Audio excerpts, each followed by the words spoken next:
Tonight on Connecticut's news station, police all over the state investigating smash and grab burglaries targeting ATMs at gas stations and other shops. Investigators asking for help solving the crimes. Maybe you'll see something that jogs your memory. The governor is identifying his top priorities this legislative session, and that includes striking fees for certain license applications. But not everyone is on board. We'll hear from groups who say it's just shifting costs elsewhere.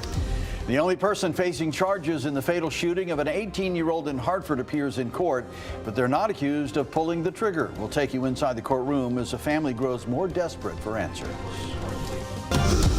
Now at 10, this is Fox 61, Connecticut's news station. And before we get to those stories, we begin on disturbing news in New London, where a teenager has been accused of stabbing 3 people. Thanks for joining us here at 10. I'm Brent Harden. I'm Sarah Sanchez. Details are still limited, but police say it happened at a home on Connecticut Avenue around 3:30 this afternoon. They say that 3 people were found stabbed with serious but non-life-threatening injuries.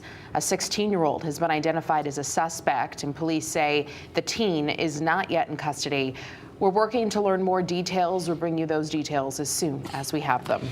And police are investigating several attempted smash and grab incidents across the state tonight. So far, we've reported on 5 incidents since Monday in Wallingford, Milford, Manchester, and Vernon. All of them have involved suspects stealing ATMs. The footage you are looking at now was from Monday in Milford. You can see a suspect attach a cable to remove a machine with their car. That same night, a similar incident at a Wallingford gas station. A smoke shop in Wallingford was also targeted, but officers say the ATM was only moved and other items were stolen that time. And then in Manchester and Vernon, suspects attempted to take ATMs from 2 gas stations. Nothing else was stolen at either location. They break that door, that window, and they break everything, and they didn't find anything, and they left. It's not clear if any of these smash and grabs are connected, but if you know anything about them, police are asking you to come forward. All right, time now for a first check on the forecast. Another gloomy day, but the weekend is looking up. Chief Meteorologist Rachel Frank has the latest. Hi, Rachel. Yeah, we don't even remember what the sun looks like at this point, but there is a light at the end of the tunnel, and it does come just in time for the weekend. But we have a couple of gloomy days before we end up getting there. Today's high temperature in the mid-30s, which is exactly average for this time of year. While tomorrow will be similarly cloudy, it will be a few degrees warmer with high temperatures in the lower and even middle 40s possible as we head through the afternoon.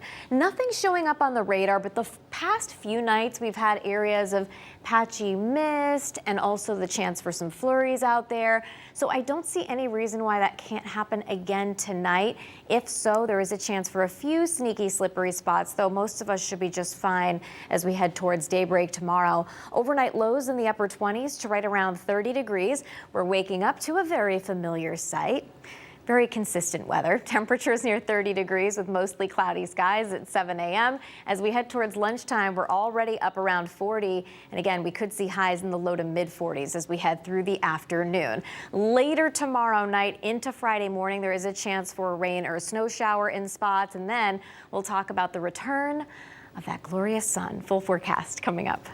Sounds good, Rachel. Thank you. The Connecticut General Assembly is just 7 days away now from convening for the 2024 regular legislative session. Today, Governor Ned Lamont shared his first priority of the year, and that's cutting fees for license applications for jobs where workers are in high demand. But not all groups are on board with this idea. Fox 61's Jake Garcia is live at the state capitol in Hartford now with more on how that proposal is being received. Jake.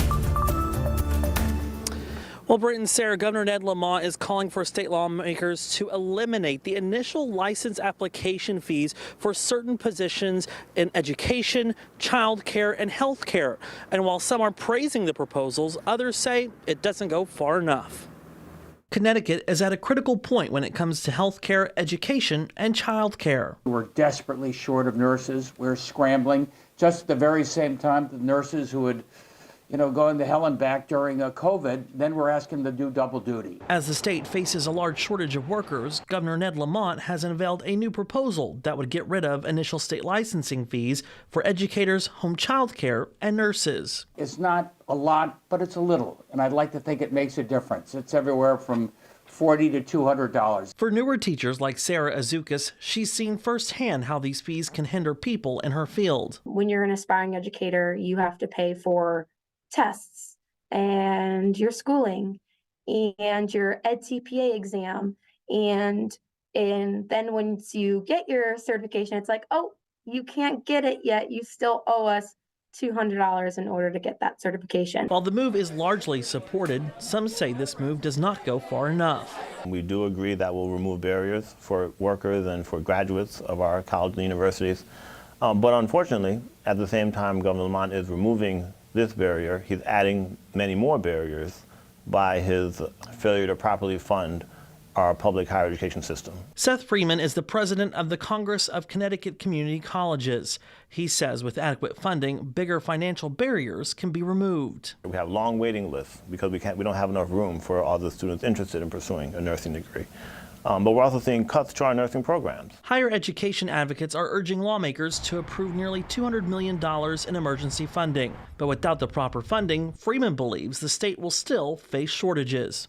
Thus, cutting our CSCU system at a time when our industry partners and everyone recognizes we need the graduates to fill these positions is not going to help the shortages. Now, Governor Lamont's proposal has garnered support from both sides of the aisle. If passed, it would save Connecticut workers nearly $3.5 million every year. Reporting live in Hartford, Jake Garcia, Fox 61, Connecticut's news station.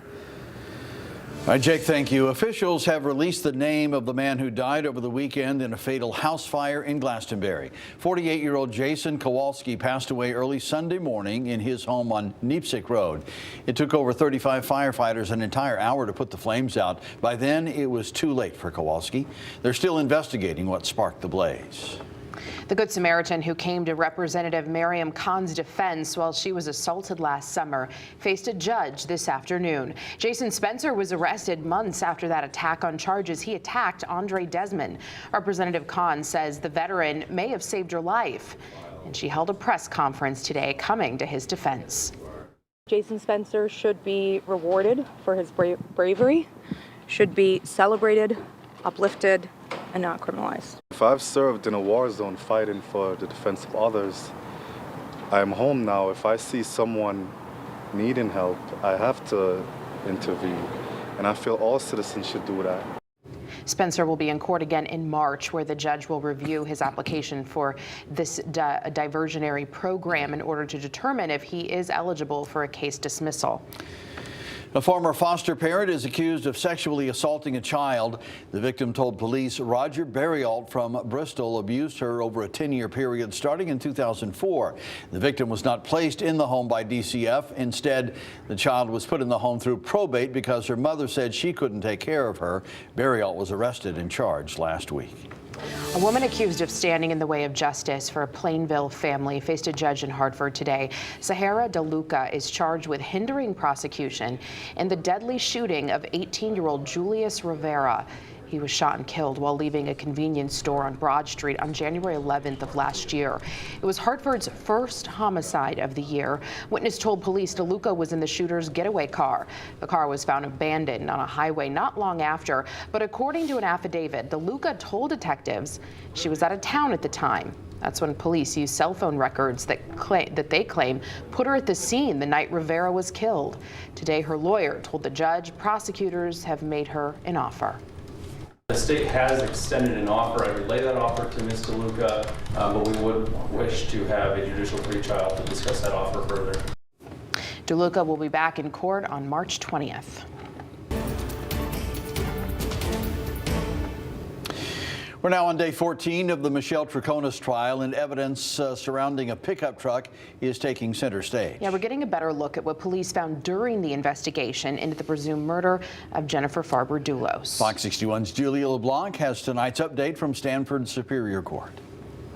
For the first time, jurors are hearing from a forensic expert about fingerprints found in this case, a few of them matching up to Fotis Dulos. And once again, that red Toyota Tacoma is in the forefront. It appeared to be very clean, for a 18-year-old truck. I remember the tires even looked like they had been washed and armor-rolled. Retired State Police Sergeant Matthew Riley talking about the day he got a good look at the 2001 red Toyota Tacoma, the one police believe Fotis Dulos used in the presumed murder of his estranged wife, Jennifer Farber Dulos. From June to August of 2019, police inspected the truck inside and out. You know, it had chrome running boards and also other seats from another vehicle were located in the front of the truck. Those seats, Riley says, were Porsche seats, like the one he says were missing from a Porsche found in a garage at one of Dulos's properties. They weren't affixed or bolted in any way to the floor of the pickup. They were just kind of sitting there. In the bed of the truck, more seats. On one of them, Sergeant Riley found what looked like blood. And while court documents show it was Jennifer's blood, there was some confusion in court. Were you told the results? Yes, I'm aware that it did contain blood. Jurors also hearing from Kevin Parisi with the State Forensic Lab. He looked at evidence pulled from the bags police say Dulos dumped in Hartford the day Jennifer disappeared. On some of those items, he found fingerprints, like on this plastic bag. Has been identified as a Ray index finger off the fingerprint card marked Fotis Dulos. 2 more prints matched to Dulos, found on tape inside another black plastic bag. Marked Fotis Dulos is an identification. I noticed that in none of the comparisons that you did you mention my client, Michelle Troconis. Now, defense attorney John Schoenhorn making it clear that even though his client's fingerprints were mentioned in comparison to one piece of evidence in today's testimony, they were not a match. We are in Stamford. Julia LeBlanc, Fox 61, Connecticut's news station. All right, we have much